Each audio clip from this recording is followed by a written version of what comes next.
The massive alien ship hung in space like a dark mountain. Its hull stretched for miles, covered in strange symbols that glowed with cold blue light.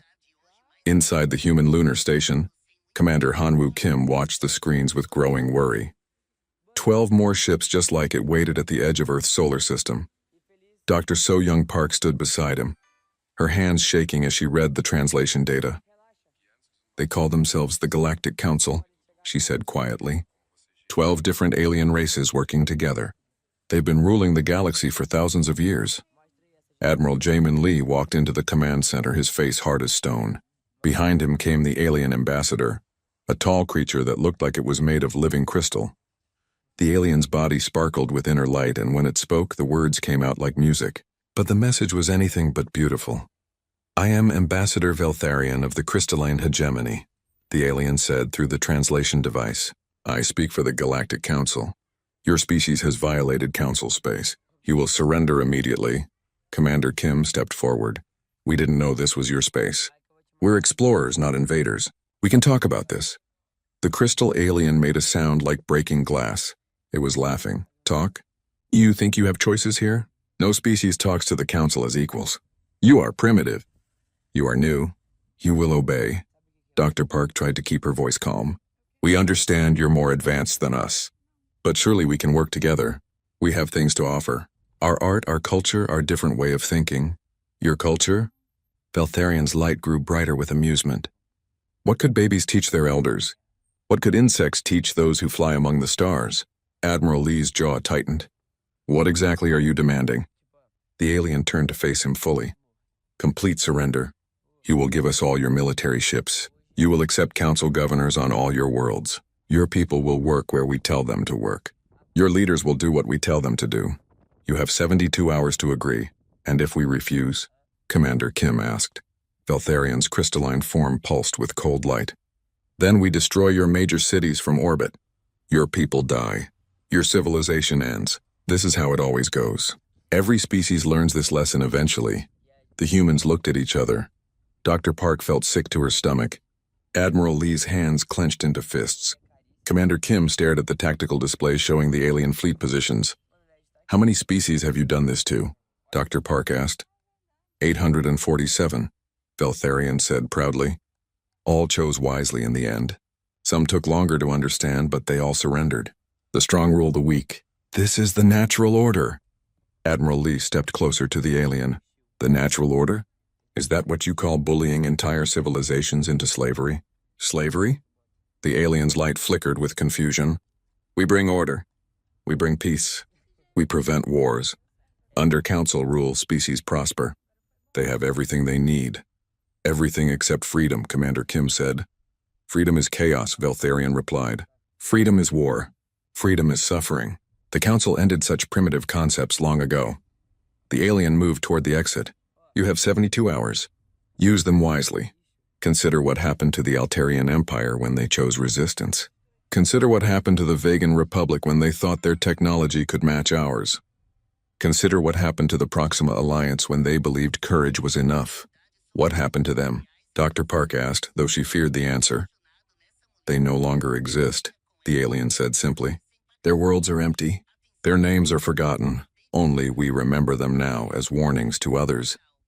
After the alien left, the three humans stood in silence. The weight of the decision pressed down on them like a physical thing.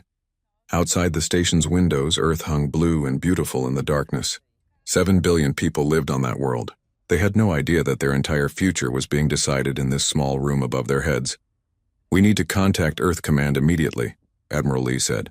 "The President needs to know." Commander Kim nodded, but his mind was already working on other problems. "So young, what do we know about their technology?" Dr. Park pulled up data files on her tablet. "Their ships are huge, but they seem to rely on energy shields and plasma weapons. Nothing we haven't theorized about. But the power levels," she shook her head. "Each of their ships could probably destroy our entire fleet." "Probably isn't certainly," Commander Kim said. Admiral Lee looked at him sharply. "Hanwoo, you're not thinking of fighting them, are you? You heard what he said. 847 species. All surrendered." "All surrendered so far," Commander Kim corrected. "Maybe they just haven't met the right species yet." Dr. Park looked between the two men. You're both talking about war, against ships that could wipe out our cities, against technology we can't match. Maybe we can't match their technology, Commander Kim said slowly. But I keep thinking about something that Crystal Thing said. 847 species all surrendered. All chose to live as slaves rather than die as free people. That's the smart choice, Admiral Lee said, but his voice lacked conviction. Is it? Commander Kim turned to look at Earth again. My grandfather fought in the Korean War. He used to tell me stories about facing impossible odds, about choosing to fight even when victory seemed impossible. He said sometimes the most important battles aren't the ones you can win, they're the ones you can't afford to lose. Dr. Park felt tears in her eyes. But the cost, all those people, the cost of fighting might be death, Commander Kim said quietly. But the cost of surrender is something worse. It's forgetting what it means to be human. The communication panel buzzed. Earth Command was calling for their report. In a few minutes, the leaders of humanity would learn that their species faced the same choice that 847 others had faced before them: submit and live as slaves, or resist and probably die as free people. Commander Kim looked at his companions one more time before answering the call. He thought about his grandfather's stories. He thought about the crystal aliens' casual dismissal of human worth. He thought about the 7 billion people below who deserved the right to make their own choices. The Council expected humanity to follow the pattern, expected them to be reasonable, expected them to choose survival over principle. They were about to learn that humans had never been particularly reasonable, and they had definitely never been particularly predictable. The Council fleet waited in perfect formation around Earth's solar system. Admiral Velcanis of the Hegemony watched his screens with bored confidence. In 36 hours, the humans would surrender. They always did. The pattern never changed. His sensor officer, a 6-armed creature from the Nexus worlds, chittered softly. Admiral, the human vessels are moving. Expected, Velcanis replied without looking up from his reports. They're probably trying to evacuate their leadership. Standard panic response. Have our picket ships move closer to discourage any escape attempts. But Captain Minho Choi wasn't trying to escape. His cargo vessel, the Soul Trader, drifted slowly toward the alien picket line with 5 other merchant ships. To the alien sensors, they looked exactly like what they claimed to be: slow, harmless cargo haulers trying to flee the system. Engineer Yujin Song watched from her hidden command center in the asteroid belt. Around her, dozens of displays showed the carefully planned deception that humanity had been building for 20 years. Ever since they first detected alien signals, Earth's governments had prepared for this moment. Phase 1 is go, she said into her communicator. All ships implement Protocol 7. Across the solar system, humanity's real fleet began to move. Lieutenant Dayun Yang gripped the controls of her fighter as it launched from what the aliens thought was a mining station. Around her, 200 more fighters emerged from asteroid hiding places, space stations, and cargo ships. The aliens had counted 40 human vessels in the system. They were about to discover there were actually over 1,000. Captain Choi's cargo ship was the first to reveal its true nature. The hull panels slid away to expose missile launchers and particle beam cannons. The Soul Trader wasn't a merchant vessel at all. It was a heavily armed warship disguised as a cargo hauler. The alien picket ship captain barely had time to raise shields before Choi's first salvo tore through its hull. The explosion lit up space like a new star. What in the 7 nebulae was that? Admiral Velcanis demanded as alarms began screaming throughout his flagship. The human cargo ships, his sensor officer replied, voice filled with confusion. They're not cargo ships. They're warships. Very advanced warships. More explosions bloomed across the system as humanity's hidden fleet engaged the Council forces. The aliens had expected primitive chemical rockets and basic fusion drives. Instead, they faced antimatter torpedoes, quantum disruptors, and weapons that shouldn't have existed according to their intelligence reports. Lieutenant Yang's fighter squadron hit the alien formations like angry wasps. Her ship was smaller than a single gun turret on the enemy vessels, but it moved like lightning and struck like thunder. The aliens' massive plasma cannons couldn't track targets that moved so fast and fought so dirty. Dragon Leader to all fighters, Yang called over the comm. Remember your training. Hit and run. Use their size against them. Make them angry. Her squadron dove between the alien ships, firing at weak points and communication arrays. When the big ships turned to follow them, Other human units struck from different angles. It was chaos, but it was planned chaos. Engineer Song watched the battle from her command center and smiled grimly. The aliens fought like they expected civilized warfare: formations, tactics, rules of engagement. They clearly expected their enemies to fight the same way. Humans had different ideas about warfare. Captain Choi's ship took heavy damage from an alien cruiser, but instead of retreating, he did something the aliens never expected. He accelerated directly toward the enemy vessel, using his ship as a guided missile. The Soul Trader's fusion reactor overloaded on impact, taking both ships out in a blinding explosion. "Sir," the alien sensor officer said, his voice shaking, "they're using suicide attacks. They're ramming our ships with their own vessels." Admiral Velkanis felt something cold in his stomach. Suicide attacks were barbaric, uncivilized. No rational species would throw away lives so carelessly. "How many ships have we lost?" 14 picket vessels, 3 cruisers, and... The officer paused. "Sir, they're doing something to our communications. Our fleet coordination is breaking down." Lieutenant Yang's team had been busy. While the main battle raged, small human ships had been attaching devices to the alien vessel's communication arrays. Now the Council fleet found their ships isolated, unable to coordinate their attacks. It got worse, much worse. The asteroid belt suddenly came alive with massive construction platforms that had been hidden for years. Engineer Song's secret project revealed itself as dozens of shipyards began launching wave after wave of fresh human fighters and bombers. "Impossible," Admiral Velkanis whispered. "Our intelligence said they had no industrial capacity beyond their homeworld." "Sir," his tactical officer called out. "Emergency transmission from Council Command. They're demanding an immediate report on our status."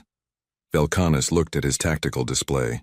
In 6 hours of fighting, he had lost over 60 ships to a fleet that wasn't supposed to exist. The humans weren't following any known patterns of behavior. They weren't trying to minimize casualties or preserve their infrastructure. They were fighting like wild animals with advanced technology. "Tell Council Command that we are encountering unexpected resistance," he said finally. The worst part wasn't the losses, it was the humans themselves. They screamed battle cries as they died. They laughed as they launched suicide attacks. They treated their own deaths as victories if they could take an alien ship with them. Lieutenant Yang's fighter was finally caught by an alien plasma burst. Her ship was dying, life support failing, but she didn't try to escape. Instead, she aimed her crippled fighter at the alien flagship's bridge and accelerated. "This is Dragon Leader," she said over the open comm channel that both fleets could hear. "Tell your council that humanity sends its regards." Her ship struck the alien bridge like a bullet. The explosion knocked out the flagship's command center and killed Admiral Velkanis instantly.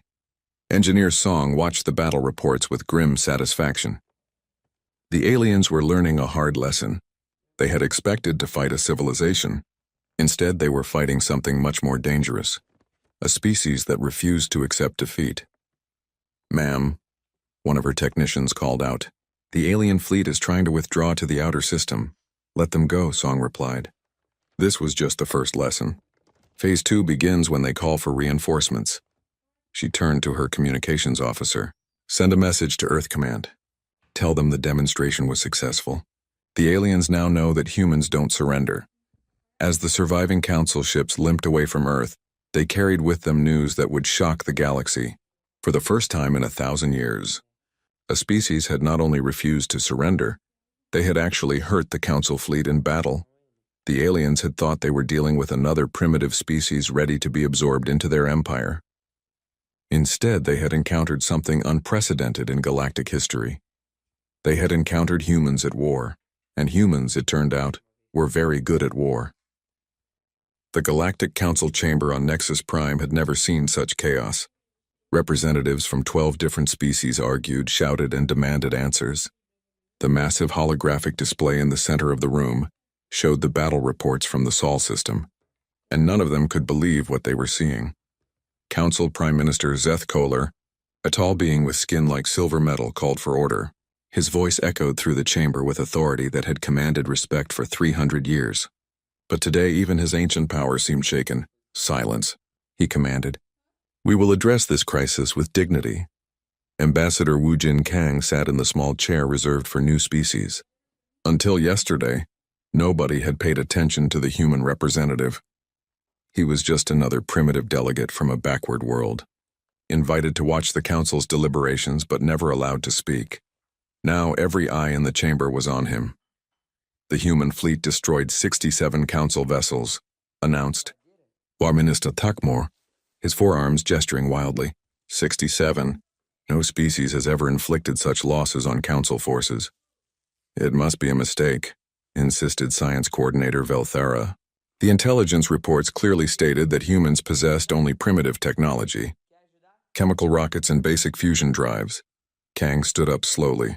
His simple black suit looked plain compared to the elaborate robes and ceremonial armor worn by the other delegates. But when he spoke, his voice carried across the chamber clearly. Honored Council, he said in perfect galactic standard.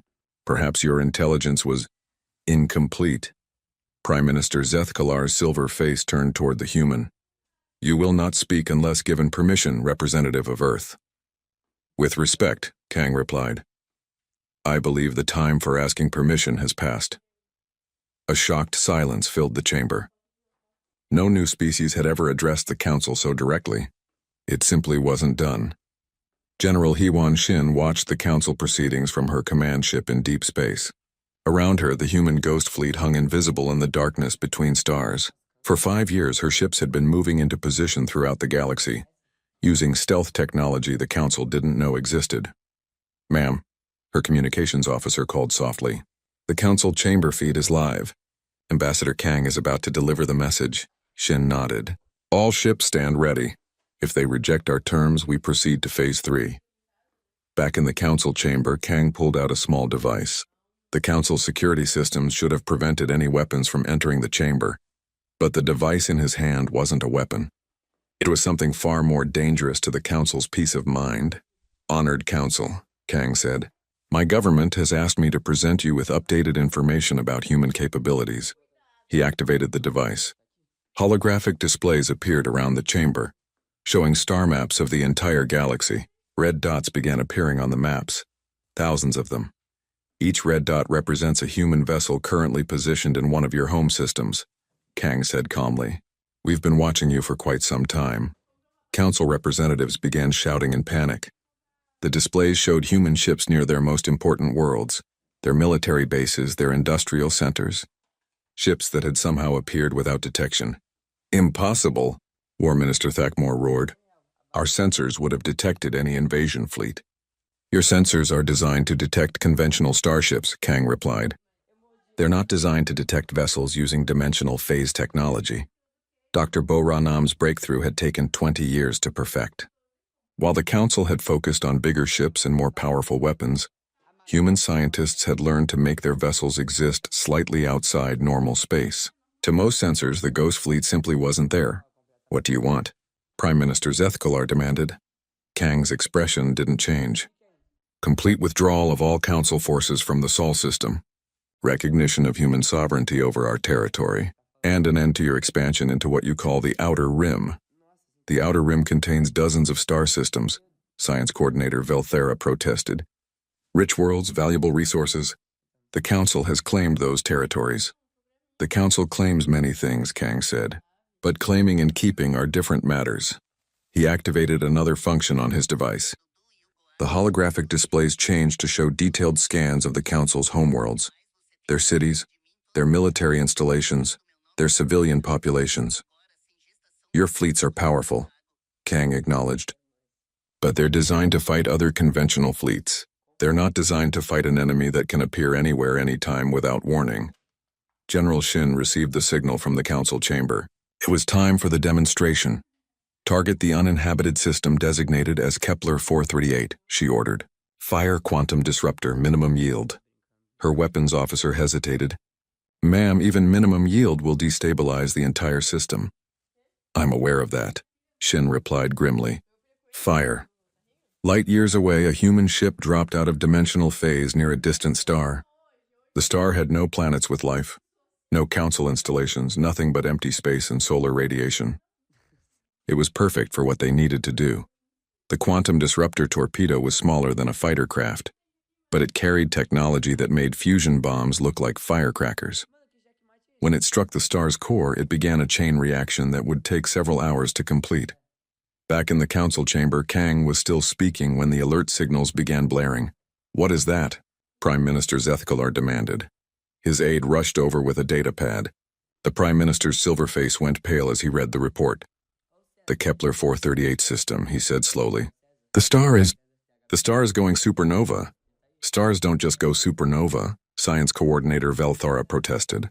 "Not unless they're at the end of their natural life cycle. Kepler 438 should have burned for another billion years." Kang touched his device again. New data appeared on the displays. Technical specifications for humanity's stellar manipulation technology. "It would have," Kang said quietly. "We changed its schedule." The chamber erupted in chaos again. The implications were staggering. If humans could trigger stellar collapse, they could destroy entire solar systems. No defense could stop a supernova. "You're threatening to destroy inhabited worlds?" War Minister Thakmor demanded. "We're demonstrating that we can," Kang corrected. "Whether we do depends entirely on your choices over the next few hours." Prime Minister Zethkalar felt the weight of galactic history pressing down on him. In 3,000 years of council rule, no species had ever challenged them so directly. The humans weren't just refusing to surrender, they were dictating terms. "This is madness," he said. "You would destroy yourselves along with everyone else." Kang smiled for the first time since entering the chamber. It wasn't a pleasant expression. "Prime Minister," he said, "you've clearly never studied human history. We've been destroying ourselves in creative ways for thousands of years. The difference is that now we have the technology to take others with us." He gestured toward the star map still floating in the chamber. "Every council species has families, children, futures they want to protect. You've built a civilization based on the assumption that all rational beings will choose survival over principle." Kang's voice grew harder. "That assumption just became very dangerous, because humans have never been particularly rational, and we've never cared much about the odds when we're fighting for something that matters." The council chamber fell silent as the representatives realized what they were facing. For the first time in their long history, they had encountered a species that seemed genuinely willing to choose mutual destruction over surrender. The question was no longer whether the humans could be conquered. The question was whether anyone would survive the attempt. The combined council fleet was the largest military force assembled in galactic history. Over 10,000 warships from 12 different species moved through hyperspace toward the Sol system. Council Command had declared this the final solution to the human problem. Fleet Admiral Xiangho Bai watched the approaching armada from his command ship, the Inchen's Pride. The human fleet looked pathetically small by comparison, barely 300 vessels against 10,000. Any rational commander would have already surrendered. Dr. Yoonji Lim worked frantically in her laboratory aboard the research vessel, Daegu Science. Her dimensional cascade weapons had never been tested at full scale. The theory was sound, but theory and practice were very different things when you were trying to convince a star to die ahead of schedule. "Admiral," his communications officer called out. "Incoming transmission from the Council fleet. They're demanding our immediate surrender." Bay almost laughed. "Put them through." The main screen filled with the image of Supreme War Commander Malthanthor, a massive reptilian being whose species had conquered half the galaxy before joining the Council. His voice rumbled with authority when he spoke. "Human fleet, you are vastly outnumbered. Surrender now and your deaths will be quick. Continue this futile resistance and we will make your entire species suffer before we exterminate you." Admiral Bay adjusted his uniform and looked directly into the camera. "War Commander, thank you for the generous offer. We have a counter-proposal." "You are not in a position to make proposals," Malthanthor snarled. "Leave our system immediately." Bay continued as if the alien hadn't spoken. "Withdraw all Council forces to beyond the Outer Rim. Do this within the next 6 hours, or we will demonstrate why that would be the wise choice." The War Commander's laugh shook the bridge speakers. "You have 300 ships. We have 10,000. What demonstration could you possibly make?" Captain Ji-hoon Park and his Doomsday Squadron were already in position near the Proxima Centauri system. The system had no inhabited planets, no Council installations, nothing but a red dwarf star and some rocky debris. It was perfect for their purposes. "Squadron leaders, this is Doomsday Actual," Park said into his comm. "Target is confirmed clear of all life. Commence stellar termination protocol." His ship, the Guangzhou's Fury, launched a single torpedo toward Proxima Centauri. The weapon was no bigger than a fighter craft, but it carried Dr. Lim's most advanced dimensional cascade technology. The torpedo would destabilize the star's fusion reactions, causing it to collapse and explode in a matter of hours instead of millions of years. Torpedo away, his weapons officer reported. Impact in 17 minutes. Back with the main fleet. Admiral Bay was still talking to the Council forces. War Commander, in approximately 16 minutes, you're going to see something interesting. I suggest you monitor the Proxima Centauri system. What are you talking about? Malthanthor demanded. We're going to kill a star, Bay said simply, just to show you that we can. The alien commander's expression changed from arrogance to confusion. Stars cannot be killed. That is impossible. Impossible is a word that humans don't recognize, Bay replied. We've been doing impossible things for our entire history. Today we add stellar engineering to the list. Dr. Lim watched her instruments as the torpedo approached its target. The dimensional cascade weapon would create a pocket of altered spacetime around the star's core, accelerating fusion reactions beyond the star's ability to contain them. Cascade initiation in 30 seconds, she announced over the fleet comm. All ships confirm safe distance from target system. The Council fleet's sensors were focused on Proxima Centauri now, trying to understand what the humans planned to do. They detected the single small torpedo, but it seemed insignificant compared to the massive star it was approaching. Then the torpedo detonated. For a moment, nothing seemed to happen. Then the star began to change. Its light shifted from red to orange to yellow to white. The stellar surface became unstable, erupting with massive flares that stretched across millions of kilometers. What is happening? War Commander Malthanthor demanded from his flagship. His science officer, a brilliant crystalline being, studied the sensor readings with growing horror. The star's fusion reactions are accelerating. The core temperature is rising exponentially. It's impossible, but the star appears to be undergoing rapid collapse. Within 2 hours, Proxima Centauri exploded in a supernova that could be seen from dozens of neighboring systems. The explosion released more energy in a few seconds than most stars produced. In their entire lifetimes, the Council fleet watched in stunned silence as an entire solar system was obliterated by a single human weapon. This was a demonstration, Admiral Bay announced over the open communication channel. We destroyed an uninhabited system to prove our capabilities. The next target will not be so carefully chosen. Supreme War Commander Malthanthor felt something he had never experienced in 300 years of military service. Genuine fear. His species had conquered worlds and enslaved civilizations, but they had never faced an enemy willing to weaponize stellar phenomena. You're insane, he said finally. If you continue using such weapons, you'll destabilize the entire galactic arm. You'll kill billions of innocent beings? Then withdraw your fleet, Bay replied calmly. Because if you attack Earth, we're going to start targeting inhabited systems, beginning with your capital worlds. Captain Park's squadron was already moving toward their next target, the Altair system, home to one of the Council's most important military bases. They wouldn't actually attack it, but the threat alone would demonstrate humanity's commitment. Sir, Park's sensor officer called out, the Council fleet is slowing down.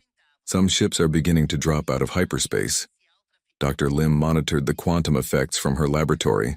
The dimensional cascade weapons were working perfectly, but each use was like playing with the fundamental forces of the universe. One mistake could trigger a chain reaction that might spread beyond their control. Admiral, she called over the comm, I'm detecting instabilities in local spacetime. If we use too many cascade weapons in the same region, we could create a permanent rift in dimensional space. How many is too many? Bay asked. I don't know, Lim admitted. We're in completely uncharted territory here. The truth was that humanity was gambling with forces they didn't fully understand. But they were gambling with them anyway because the alternative was slavery. War Commander Malthanthor found himself in an impossible position. His fleet vastly outnumbered the humans, but numbers meant nothing against weapons that could destroy entire star systems. Even if he won the battle, the humans might trigger enough supernovas to make victory meaningless. Communication from the Hegemony Council, his aide reported. They're ordering us to halt our advance and reassess the situation. And from the Nexus Collective, another officer added.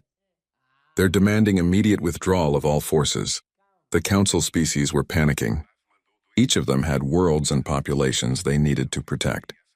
The humans had demonstrated that they could kill stars, and by extension, any planet orbiting those stars. "Sir," his science officer said quietly, "I've been analyzing the energy signatures from the Proxima event.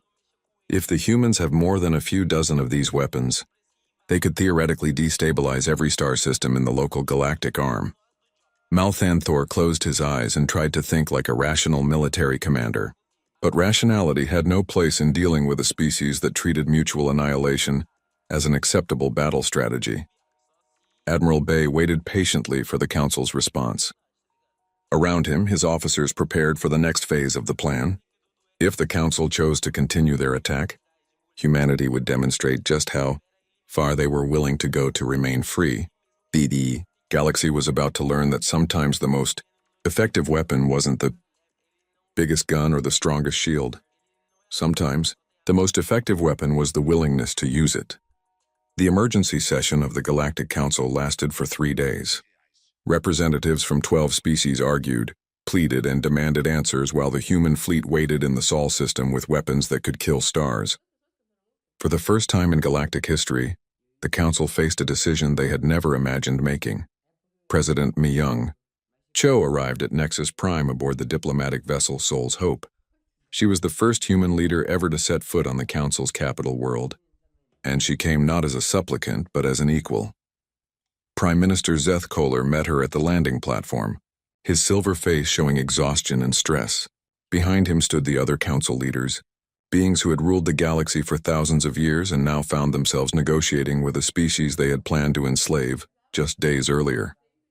"President Cho," Zeth Kohler said formally, "the Council wishes to discuss terms." "Terms for what?" Cho asked pleasantly. "Terms for peaceful coexistence." Admiral Kyung Soo Yoon watched the proceedings from his command ship. The newly formed Human Defense Forces fleet surrounded Nexus Prime, not as conquerors but as protectors. The irony wasn't lost on him. The galaxy's newest military force was already being asked to defend the same species that had tried to destroy humanity. "Sir," his communications officer reported, "we're receiving distress calls from the Rigel system. Slavers are attacking the Kalani colonies." Yoon smiled grimly. The Kalani were one of the smaller species in the Council, often bullied by larger, more aggressive civilizations. Under the old system, the Council would have ignored their plight unless it served their political interests. "Dispatch the Third Fleet," Yoon ordered. "Full combat deployment. And send a message to the slavers. They have 1 hour to withdraw or face human intervention." In the Council chambers, President Cho was addressing the assembled representatives. Her words were being broadcast across the galaxy, carried by news networks to billions of beings who had never heard of humans until this week. "Honored delegates," Cho said, "humanity seeks not domination but partnership. We offer our friendship to all species willing to embrace the principles of freedom and self-determination." Diplomat Hae-won Kim worked tirelessly behind the scenes, drafting the documents that would reshape galactic civilization. The new treaties included concepts that had never existed in Council law: individual rights, democratic representation, the right of species to govern themselves without outside interference. "This is revolutionary," whispered Science Coordinator Velthera to her aide. "They're not just changing the power structure. They're changing the entire philosophical foundation of galactic society." The revolution was already spreading. On dozens of worlds, populations that had lived under Council rule for generations were demanding the same freedoms that humanity had fought for.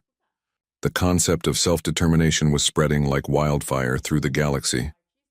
War Minister Thakmor found himself in the strange position of asking humans for military assistance. His home system was facing rebellion from 3 different colony worlds, all demanding independence. "The situation is complicated," he explained to Admiral Yoon. "These colonies have been part of our empire for centuries. They're not equipped for self-governance." "That's not your decision to make anymore," Yoon replied, "but we'll help you negotiate a peaceful transition. Everyone benefits when conflicts are resolved without violence." The human approach to diplomacy was as revolutionary as their approach to warfare. Instead of imposing solutions through force, They mediated disputes and helped species find mutually beneficial agreements. Dr. So-Young Park established the Galactic Cultural Exchange Program, bringing together scientists, artists, and philosophers from across the galaxy. Her first project was ambitious, a joint research mission to explore the galactic core, crewed by representatives from 15 different species. "We've spent so much time focused on our differences," she explained to the mixed crew. "It's time we started exploring what we might accomplish together." The research mission discovered 3 new forms of sentient life and developed breakthrough technologies that benefited every species involved. It was the first truly collaborative effort in galactic history. Captain Min-Ho Choi found himself commanding a very different kind of fleet. His ship still carried weapons, but they also carried medical supplies, food, and emergency relief equipment. The human merchant marine had become the galaxy's first rapid response humanitarian force. "Sir," his communications officer called out, "tsunami warning on Vega Prime. The local government is requesting immediate assistance." "Set course for Vega Prime, maximum speed," Choi ordered. "And contact the Council Relief Services. Tell them we'll coordinate the rescue effort." Working together, human ships and Council vessels saved over 2 million lives from the Vegan tsunami. It was the first joint humanitarian mission in galactic history, and it wouldn't be the last. Lieutenant Da Un-Yang became the first human instructor at the Galactic Military Academy. Her classes on unconventional tactics and asymmetric warfare were popular with cadets from dozens of species. "The key to victory," she taught her students, "isn't having the biggest weapons or the strongest shields. It's having the will to fight for something that matters more than your own life." Her words inspired a new generation of military leaders who understood that true strength came from defending principles, not just territory. Engineer Yu Jin Song opened her asteroid shipyards to scientists from across the galaxy. The hidden facilities that had once built weapons of war were now constructing exploration vessels, research stations, and humanitarian relief ships. "War taught us how to build things quickly and efficiently," she explained to a delegation of alien engineers. "Peace gives us the chance to build things that actually matter." President Cho stood before the Galactic Assembly, the new democratic body that had replaced the authoritarian council. Representatives from over 50 species sat in the chamber, each with an equal voice in galactic governance. 2 years ago, she said, humanity faced a choice between freedom and survival. We chose freedom, and in doing so we discovered that the two are not opposites. True survival, the survival of everything that makes life worth living, requires freedom. The Assembly voted unanimously to adopt the Universal Declaration of Sentient Rights, a document based on human democratic principles but expanded to cover the diverse needs of galactic civilization. Admiral Yoon received a message from his old enemy, former war commander Malthan Thor. The reptilian warrior had become the elected leader of his home system and was working to transform his militaristic society into a peaceful democracy. "Admiral," the message read, "my people are struggling with the transition to democratic governance. We were warriors for so long that we've forgotten how to be anything else. Could you send advisors to help us learn?" Yoon smiled as he composed his reply. The species that had once threatened to exterminate humanity was now asking for help in learning human values. Dr. Yoonji Lim's research into dimensional physics led to breakthroughs in faster-than-light travel, clean energy generation, and medical technology. Her weapons research had saved humanity from slavery. Her peaceful research was now saving lives across the galaxy. "Science should serve life," she told the assembled researchers at the new Galactic Science Consortium. "We have the knowledge to solve any problem we face. The question is whether we have the wisdom to use that knowledge well." The galaxy that emerged from humanity's savage retaliation was unrecognizable from the one that had existed before. The old empire of fear and submission had been replaced by a commonwealth of free peoples working together toward common goals. Prime Minister Zeth Kohler, now serving as the elected president of the Galactic Assembly, often reflected on the changes. The humans had indeed astonished the entire Galactic Council, not just with their capacity for violence, but with their capacity for transformation. "They didn't just defeat us," he confided to his aide. "They made us better than we were, and in the end that was humanity's greatest victory." They had fought not just for their own freedom, but for the freedom of every sentient being in the galaxy. Their savage retaliation had become the foundation for a civilization based on hope instead of fear. The galaxy had learned that sometimes the most powerful weapon was the willingness to sacrifice everything for a principle, but more importantly, it had learned that the most lasting victory was the one that transformed enemies into allies and conquerors into partners in building something better than what came before.